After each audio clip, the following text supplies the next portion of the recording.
Welcome to the Vine Resources Podcast Show with your host, David Lawrence. Welcome to another edition of the Vine Resources Podcast Show. Well, I'm delighted to have with us on the line Nick Earle. Nick is the chairman and CEO of Eseye. Nick, thank you for joining us. David, it's a pleasure to be here. Thanks for inviting me. Nick, you've got a wonderful history, wonderful company. We'll talk about IoT and all the wonderful things that are happening in that space at the moment. But why don't you share with our listeners a little bit about the company and what you're doing, please? Yeah, so Eseye, I'm not the founder. I'm the hired gun, if you like. I was brought in about 2.5 years ago into this position. I'd been on the board previously, but essentially, the company's an interesting company. It was founded by, it's the classic engineers with a great idea. Some of your listeners will know what Zigbee is, and in case you don't know what it is, when you point your remote control at your TV, it's used. Zigbee technology is in billions of devices. It changes the channel. So the point about it is that you don't really know it's there. It's ubiquitous. It's invisible, and it just works.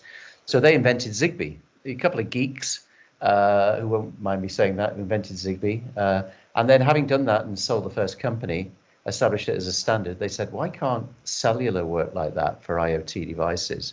Because, if you or I are using our cell phones, if we don't get a signal, it's, hang on a second, hang on, let's go to the window. Oh, I can hear you now. Can you hear me now?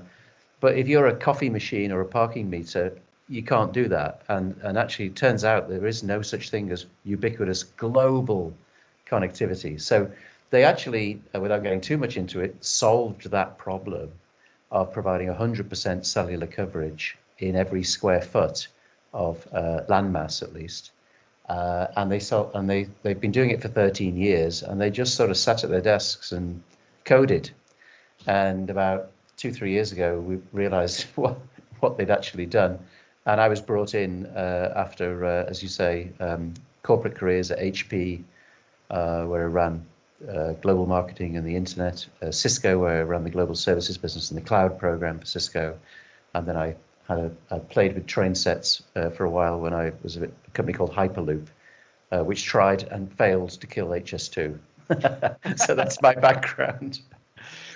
So tell us a little bit more about how it works, perhaps. And you talked about trying to, I guess, commercialize that. Where is the market right now, and where do you what's happening? Yeah, it's interesting you say that. So I did another podcast recently, and it was called "The Biggest Miss in IT History." In 2010, a lot of very apparently clever people said, "Oh, there's going to be 50 billion things that are going to be connected by 2020," and here we are. And actually, the answer is, whoops. It's actually 11 billion. And so, broadly, we only got to 20%. And it's not often that the IT industry only gets to 20% of a prediction. And when you actually drill down on it, it's a classic a mixture of the Pareto effect and Geoffrey Moore's crossing the chasm. 80% of the things are owned by 20% of the companies, the big companies, and they want global connectivity. So IoT, Internet of Things, up until now, there's been a series of proprietary technologies, local coverage. The users have to stitch it all together. And without disclosing my age, let's just say this isn't my first rodeo in IT, and I've been all over the world, including Silicon Valley. And my view, frankly, David, is that every technology that's ever been invented always starts off as proprietary. It doesn't talk to each other, and then users say, this is crazy. They demand interoperability. A standard emerges or an enabling capability emerges, and then you hit the inflection point of the curve. In other words, you cross the chasm. And I remember when I was the first sales rep in the Manchester office of Hewlett-Packard, after leaving university, I got my first cell phone with the big shoulder strap because it was weighed about 13 pounds. But you could only call another person who was on the same network, which my kids find hysterical. And and then you get mini computers. HP had the HP 3000, but it could only talk to other HP computers, couldn't talk to Digital or IBM. Mm-hmm. You could go on and on. I mean, networking, 13 years at Cisco, ended up in a global role for Cisco.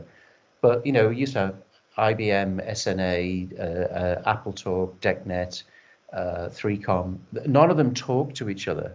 But now it's all interoperable and all of those things have been solved. But the one area of our lives where, and it's absolutely crazy, the one area of our lives that we haven't done it is actually cellular in regard to devices. I mean, you basically have to say, well, I'm going to pick Vodafone, and I'll go with Vodafone's coverage, but it's not quite 100%, so I'll have to swap SIMs. Or I'll go with AT&T or Telefonica, the big guys. You have to make a trade-off, and you have to glue all this stuff together. So what we basically did, what we, as I said, the founders basically did was abstract all that functionality into like a software version of an MNO. There are things called MVNOs, mobile virtual network operators, but they're basically a switch. We're basically more like a VMNO, a virtual mobile network operator. So we have the full functionality of a mobile network operator, not just a switch, in the cloud on a proprietary network. And basically we can, just to get technical for a second, push what's called an IMSI, International Mobile Subscriber Identity, the thing that tells your device where to connect to. We can push an IMSI over the air into a device so that no matter what happens, the signal fades, the latency goes bad, the pricing model's bad, we can basically deliver 100% global connectivity. And what this means is, take some of our clients like Costa Express, all the coffee machines, which are going great all the way around the world. Costa can have one product SKU, which they manufacture one coffee machine, send it out all over the world, switch it on, and it just connects, and the data appears in the cloud. Or Bosch have one robotic lawnmower they manufacture in China, sell in 100 and something countries, switch it on, and it automatically connects. In other words, we save millions of dollars of manufacturing supply chain distribution costs for large enterprises by making cellular connectivity invisible. That's the point. The definition of ubiquity in regard to technology is when it becomes invisible. And that is actually what we should all strive for. So that's what we do. And we have some pretty big clients, and we're embedded in the device. And the only way to take us out is a hammer. So it's the gift that keeps on giving. And so it's quite a nice financial model. And that's what we do. Fantastic. I mean, it goes back to that analogy, the remote controls, as you said before, and having that seamless customer experience as well. I guess. mean, you don't think about it. I mean, I actually didn't know it was a Zigbee chip in a remote control. I just know that it works, and I don't think about it unless the battery gone. But I mean, that's the ultimate goal of technology. As I said, I've been in technology for many years, and I've worked in 4 different countries, and I've done hardware, software, cloud, consulting, a whole bunch of things. But ultimately, as an industry, we spend a lot of time talking to each other and saying my feature is better than your feature. But really, you take a company like Apple, the really great companies focus on the user experience and make the technology invisible. And I think cellular right now, because it's controlled by the regulator, and there's a lot of proprietary interests in place. It works for your cell phone. You can tell I've been based in the US saying cell phone, can't you? It works for your cell phone, but just think what a pain in the butt it is changing your mobile provider. You get the pack code and all that nonsense. You have to do it when the contract ends. Well, that's a pain in the butt, and it takes 24 hours. But imagine if you've got 500,000 devices, all on different contract start dates. And it's completely impossible. It will never work. So change is needed, and disruption. Great things happen when you not just have good technology. You not just are operating in a big market, but you actually enable disruption because the users just need a better model. And that's what we're all about. Tell me, Nick, what's going on in your world in a typical day in the business for you right now? Right now, I'm spending an awful lot of time sitting in my study trying to stop our Labrador Ollie from eating my sandwich at lunch. But we've been on lockdown like everybody else. We've got about 100 people around the world. We completely went to virtual working.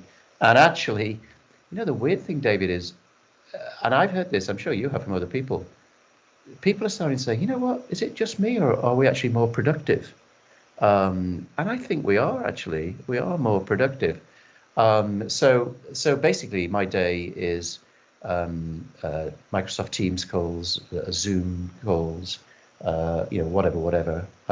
And it's working fine. Having said that, we are going to drift back to the office in sort of departments, so that we only get to 50%.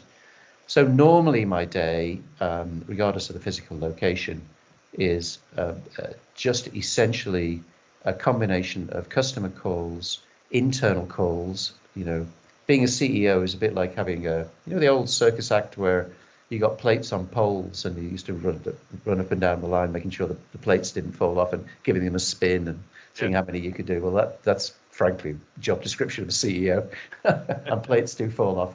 But we're also spending a lot of time talking to investors, because we're a growing company, and you need cash, and you really need to, it's a race, and there's no substitute for cash. So spend a lot of time talking to investors as well.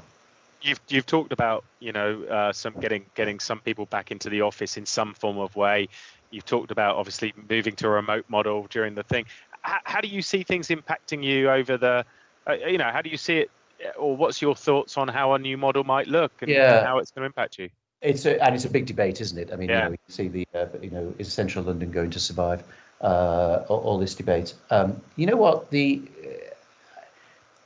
I have been involved in change management disruption for more than 30 years.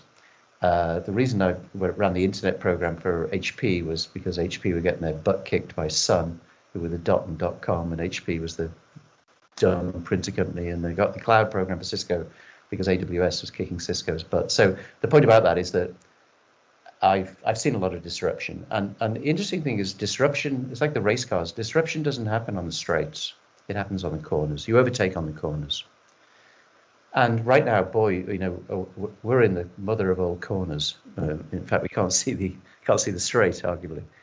It's a chicane, and what that means is change is absolutely being accelerated right now. I mean, simple things like, what was it? The stat: 87% of doctors wouldn't give you a telephone appointment 6 months ago, and now 87% or whatever of them only do telephone appointments.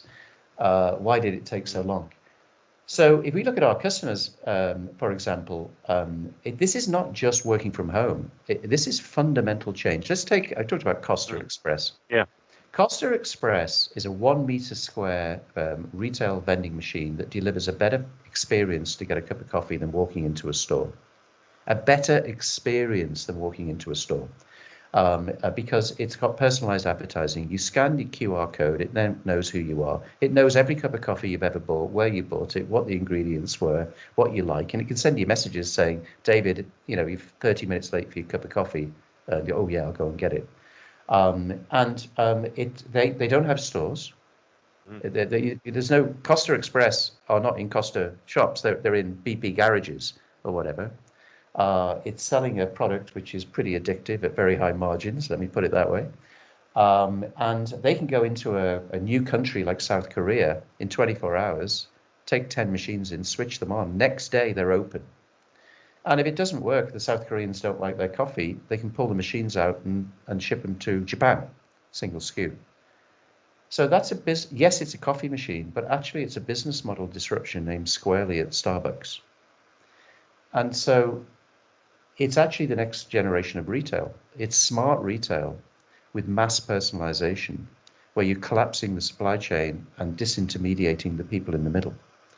And we have, all customers are doing amazing things. We've got a guy who does spices in South Africa, who is actually selling directly to butchers, essentially a sausage as a service. It sounds crazy, but he's actually found a way of creating a meat machine that senses the sausages and actually produces a better sausage. So instead of selling the spices to people who sell them to butchers, he's actually just going directly into basically saying what you really want is a sausage, not spices.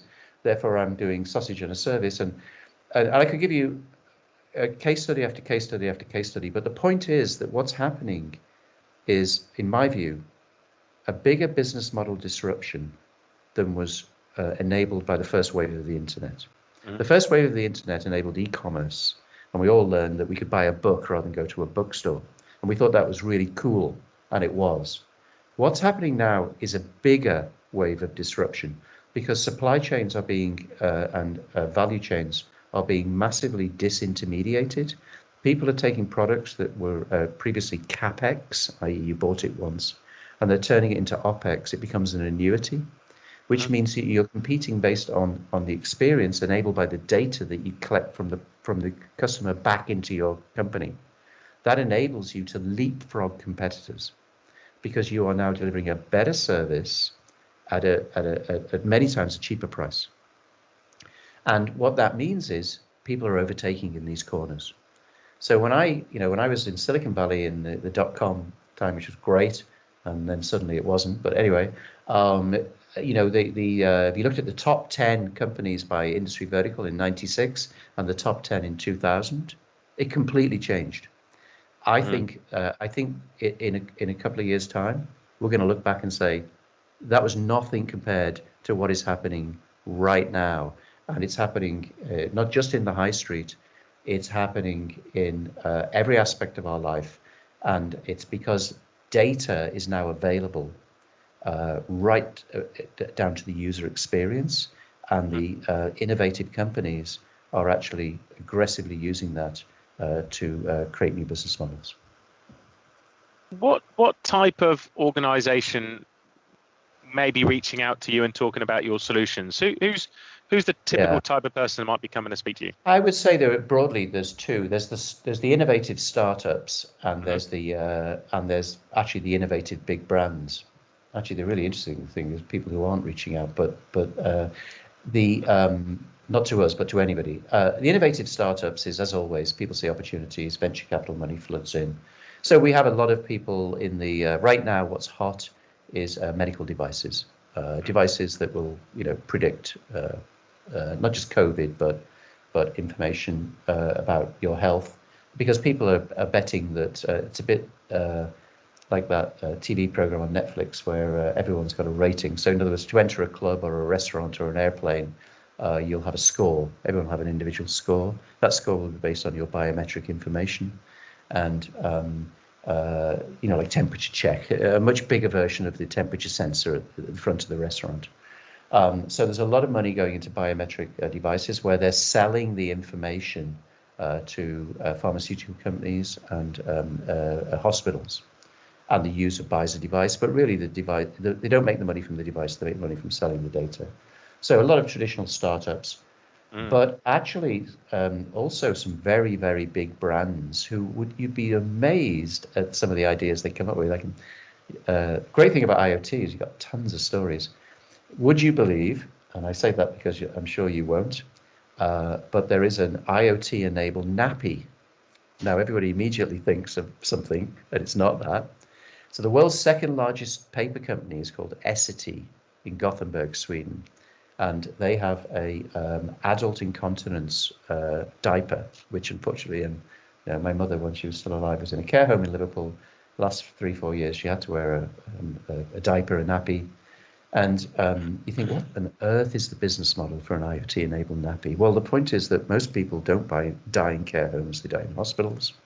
Why do they go to hospitals? Because they fall out of bed or they get ill. Why do they fall out of bed or get ill? Most common reason, water infection.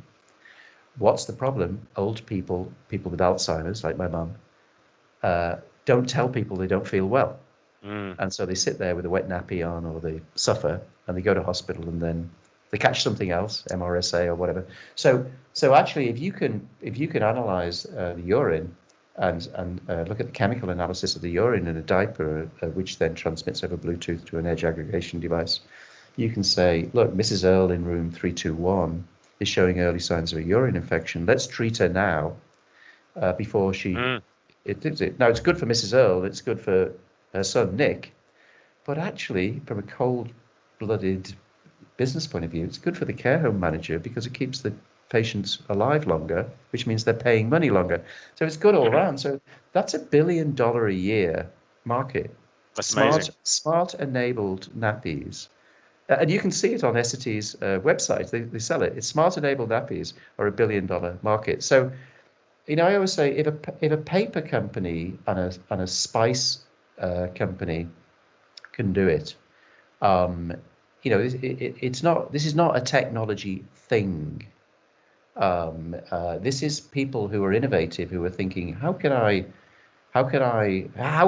Essity leapfrog Pampers?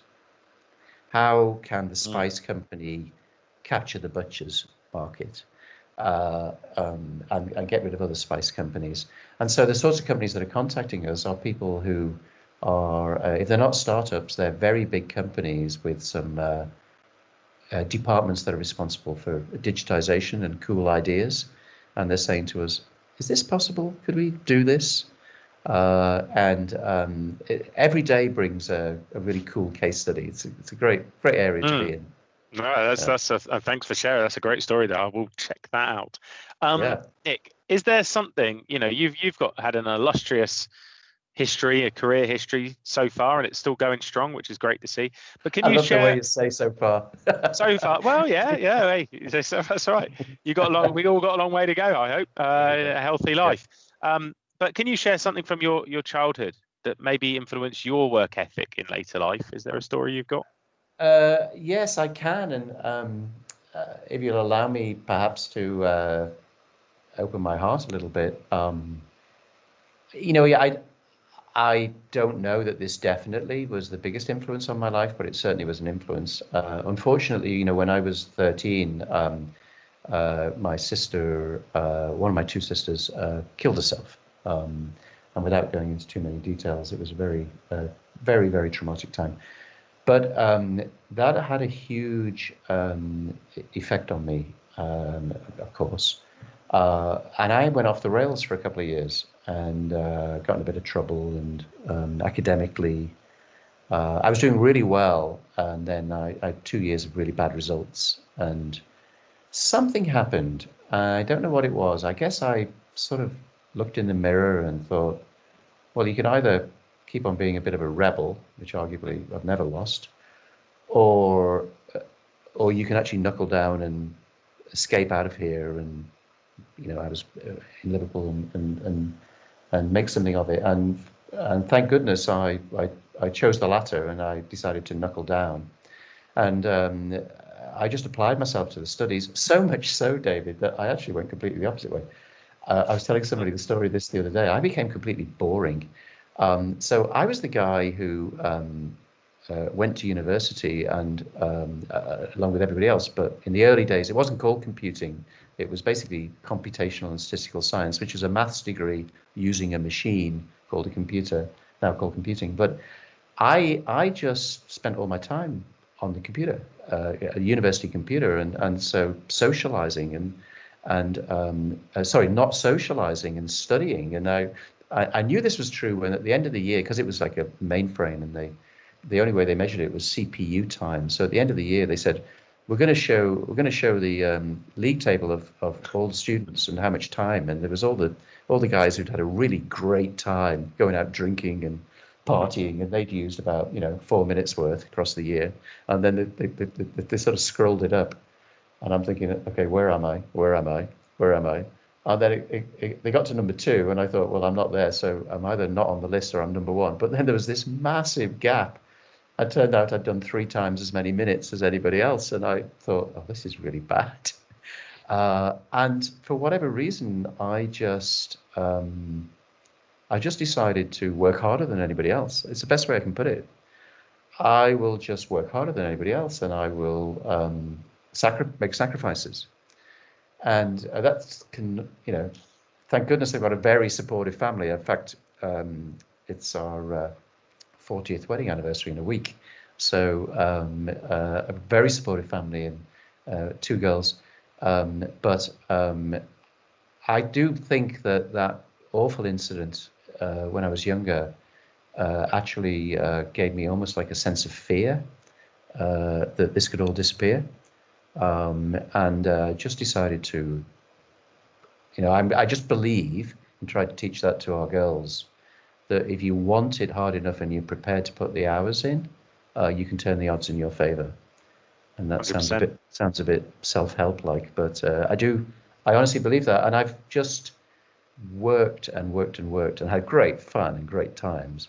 But still now, I'm doing a startup, I'm in my early 60s, let me put it that way. But I feel exactly the same as I did when I just left university and got my first job. And it's great fun. There's always something cool in tech. There's always something to do. And we're all very lucky to be living at this time. So absolutely love that story. And work, hard work definitely does pay. What is the best advice you can give anyone going through tremendous business change? Embrace it. It's an opportunity. After many, many years, I actually give this advice to people when they get fired. It sounds strange, this. I've had to, unfortunately, as the Americans say, let many people go, which basically means you're fired. And I've had to give it, and it's a very tough conversation. One of the hardest things you can do as a manager. And I always say to them, you know what, I bet you in 3 months' time you're going to look back and say this is one of the best things that ever happened to you. It's a bit of a gamble saying that, but I do believe it's the case. Certainly, whenever I've been moved on, I don't actually think I've been fired. Well, I guess the dot-com boom, arguably, the job disappeared, so I guess the job, you could call that being fired. But whenever I've left, and other people have left, it actually is an opportunity to rethink what you want to do, and it's actually always turned out to be really great. And I think that when you are, from a business point of view, when you realize that the business is going down and it's no fun in a business that's slow growth and your budget gets cut every year. It was no fun in Cisco when hardware was declining. And I said, well, why don't we embrace software and become a software company and go to the cloud? And as I just started talking about this and saying to people, let's just pivot the whole company and go to the cloud. And a lot of other people were saying it, and I guess that's how I ended up running the cloud program. I would say gather fellow rebels around you, get a small group of people, disruptors, go off into a room or offsite, come up with a big idea, communicate the hell out of it internally, and be given permission to go and try it. You can do a startup in a large company. It is absolutely possible to do an incubator startup in a large company, and large companies need it more than small companies. And if that doesn't work, don't hang around, leave and go and do it for a small company. And then when you run out of money, go back in a large company for a period of time, so you can top your finances up and then do it again, which is what I've done. I've done 4 startups and 2 large ones. But in general, everything is an opportunity. And I sound like some relentlessly positive maniac, but there's always something you can do to embrace it. And I like living on the edge of disruption. And I think that every business has the opportunity to reinvent itself, but only a few of them do. And a lot of it is because the current financial structure, the metrics, discourage change management. And so, because what you're doing by very nature will threaten people's metrics. Embracing cloud threatened the metrics of the guys who sold hardware. So you've got to actually have the people who believe that they'll carry on, because the antibodies in a corporate, they sort of come out, the white blood cells come out, they try and kill you because you're trying to kill the company. And so, but there are people around, and they all know who the others are. There are people around who want to change the world, or want to change the company, or want to have this great idea. And so the best advice I can give them is follow your heart, embrace it, take a risk. And if it doesn't work out, what's the worst that can happen? You just go somewhere else and do it. But the worst thing of all is to sit there and just complain about it, and do nothing. What's really exciting you right now out there and in terms of the industry, and what's things going to look like over the next 12 to 18 months, do you believe? Well, I have to give a nod to my previous employer, Hyperloop, or Virgin Hyperloop One, where I was I ran global operations for them. So I do believe that transport, and I give a TED talk on this, it might be where, I think it's absolutely crazy that we're we're spending more than £100 billion on a system of an engine pulling carriages with steel wheels on steel rails that was invented in 1820. And I like to, it's crazy. It's absolutely crazy that we're still doing that and spending. It will be the world's largest, most expensive, and hopefully last legacy project. So transport hasn't disrupted itself. I always used to think that healthcare hadn't done it, but as per previous comments, I think some of the things that are going on now in healthcare are incredible. Personalized drugs, some of the things that we can do now are just amazing. But it's even the basic things like reinventing not having to sit in a room full of sick people to see a doctor. I mean, I think what's happening in healthcare has made the leap. I think that some of the areas that we are about to see, maybe I can tell a story here to give you an example. Change by its very definition is invisible at first. So let me tell you what I mean by that. A little story here. When I was running the internet for Coffee Arena at HP, which was another story, perhaps another podcast, I actually was very lucky. I got to actually ride on a private jet with Jeff Bezos. And that sounds pretty grand, but I was just the delivery boy.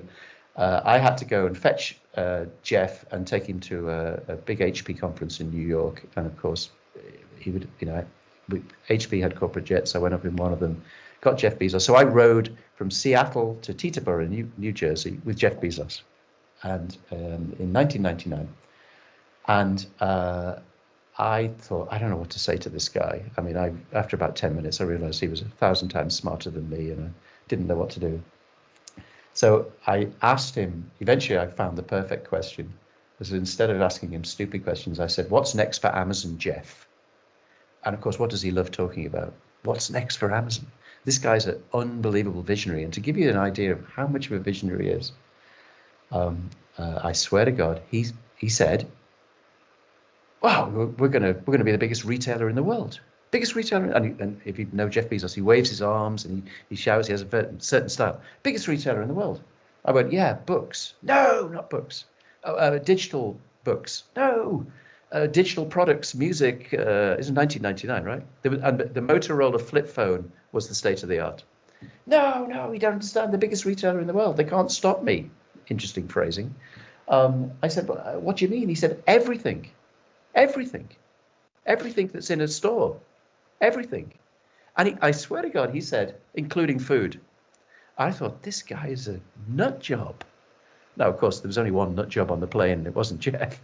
And I didn't buy stock, and I wish I did. But let me tell you, that was 1999. That was 21 years ago, and he had a vision of what Amazon was going to do, the death of the high street and the retail. And he didn't talk about AWS, but he talked about retail, the world's largest global retailer. That's why he called it Amazon. And so, the point about telling that story, first of all, it's a funny story, but the point about it is, if we're really on the edge of a new wave of disruption by using data from things, which is a many times bigger than enabling people with the first wave of the internet, then there's a whole series of Jeff Bezoses out there with huge ideas, which by definition, we haven't got a clue. Because they're not about what we can see today, they're about what we can't see today. And the Jeff Bezoses are out there. And they may seem like crazy, but they could be software companies, technology companies, they could be TikTok type things, things that flare up suddenly. But I think they are going to be all around enabling personal experience, and the common trend is it's going to be that people are going to buy and use things in a completely different way to what we think. And there are people who are going to work out those models, and they're going to create huge companies. And so I can't give you an exact answer, because if I knew, I wouldn't be doing what I'm doing. But I got to believe that in a few years' time, we'll look back and say, we had no idea. We had no idea. Well, exciting times ahead, hopefully. What Nick? Who are you interested in connecting with, reaching out to, building relationships with? What's the type of people? Well, if I can be on a personal level, I mean, I just like meeting smart, interesting people. I'm a member of a group called Snowball, which has some amazingly clever people in, and we just get together and maybe some of your listeners will be also members of Snowball. You get together and just learn so much from some really smart people. From a business point of view, we are looking for people who want to do really cool things with IoT and actually understand the basic premise of ubiquitous connectivity and and what they could do to create new business models. So that's what we're doing at Eseye, so we are very interested in talking to people who have an idea for a project and actually want to do rapid prototypes and things like that. But just in general, and I really thank you for this opportunity of doing a podcast, because I believe, as you hopefully can tell, passionately in this whole area of technology-led disruption and what it can do for society. And I think that as an industry, we can do wonderful, wonderful things. I mean, just for instance, if we just give me 1 more minute, one of the things that SI does is that we deliver electricity to millions of people in remote communities in Africa with an amazing business model. These people can't only earn $2 a day, and so they can't afford to buy a fridge or a food mixer or a light. And so we're working with a company, actually they're based in Reading, called M-Copa, who actually use microcredit, and they basically have solved the hire purchase problem. With no credit history, you can rent a solar power generator that will charge your phone, and you can plug in USB-enabled food mixers or whatever, and you build up a credit history because you pay with microcredits. And by building up a credit history, then maybe you will actually be able to buy a fridge. And the light from the device will enable the kids to do their homework, so that their education, so when it goes dark, they can still revise. And you can get, with another company, fresh water on demand from a tap, where the tap can be maintained, because you're sitting on top of lots of aquifers in Africa. The problem is not the lack of water. The problem is the tap breaks and there's no business model to fix rusty taps. But by solving that with IoT, you actually stop kids walking 2 hours in the morning to get packs of plastic bottles of water, which means they can't go to school. And so I just use this as 2 examples. Delivering fresh water to remote communities and delivering electricity and enabling people to actually have access to the products that the rest of us take for granted are amazing things that we can do as an industry, which are enabled by technology and people thinking differently. So, they're the sort of things that we really like. And I think that, maybe to finish, when it eventually do get off the horse, or maybe it's a hamster wheel, I'm not quite sure. I think those sort of stories are the ones that we look back on and think, I'm really that's what I'm proud of. Not making 110% of plan or a certain EBITDA target. I mean, it's all important, but at the end of the day, if you can bring fresh water and electricity to millions of people in Africa, that's pretty cool. Nick, that is a lovely way to finish, and I completely agree with you. And look, you've got a fabulous history of stories there. I'm sure there's many more to come. If people want to reach out, connect with you, find out more about the company, what's the best way they can do that? So, obviously LinkedIn, Nick Earle, Nickearle. The company is Eseye, Eseye. Website, usual stuff on the website. I don't do a lot of Facebook DM or any of that. I think I would just I think I'm the wrong generation for that. But right. I would just say LinkedIn or from the company. I'm representing the company here as well. So they're the best 2 ways of doing it. Yeah. Do you still pick up the phone, Nick? Oh, come on. Do I still pick up the phone? Hey, I absolutely still do pick up the phone. Where my desk is in the office, it's next to the buzzer for the front door.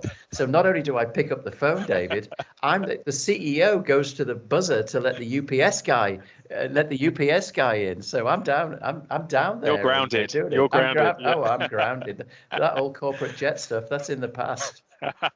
Nick, thanks for joining me. Look forward to speaking to you again in the future, and good luck with the business. Take care. I enjoyed it. Thanks a lot. It was great. Cheers, David. We really hope you enjoyed the podcast today. If you want to listen to more exclusive tips and life lessons from our guest, go to the resources page at vineresources.com.